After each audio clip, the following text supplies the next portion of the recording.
Դաշնակցությունը և մի խումբ փաստաբանները հազանգում են Երևանում և մարզերում ձերբակալում են ընդդիմության կողմնակիցներին, թե ովքեր են կոնկրետ ձերբակալվել հայտնի չէ, փաստաբանի խոսքով ոմանք ապօրինի զենք զինամթերք պահելու կասկածանքով են ձերբակալվել։ Ազատությունը զրուցել է Հայաստան խմբակցության պատգամավոր Գեղամ Մանուկյանի և փաստաբան Ռուբեն Մելիքյանի հետ։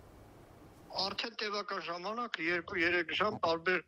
մարզերից ահազանգեր եմ ստանում մեր ընկերներից, նաև ոչ կուսակցականներից, նաև սրբազան շարժման կողմնակիցներից, որքան որ ծանոթ ենք, անակնկալ այսօր տարբեր պատրվակներով քաղաքացիներ են հրավիրում կամ ոստիկանություն, կամ բերման են ենթարկում, կամ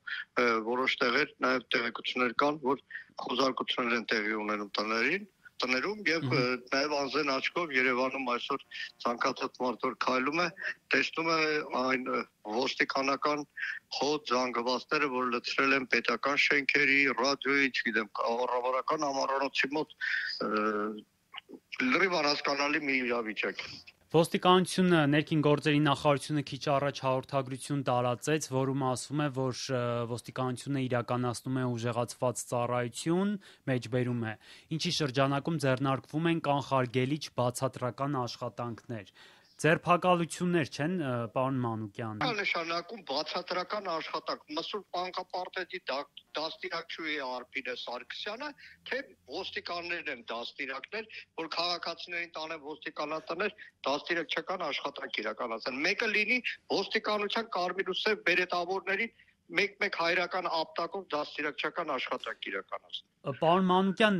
ձերբակալություններ հստակ կան, թե պարզապես խուզարկություններ են տեղի ունենում։ Ձերբակալություն է կիզնիցուսում, իսկ ձերբակալությունը իրավաբանական կատեգորիա է։ Թեկուզ բերման ենթարկելու գործընթաց։ Ահազանգեր ունենք, որ ոստիկանատներ քաղաքացիները տարվեն։ Հիմա ոստիկանությունը եթե դա բացատրում է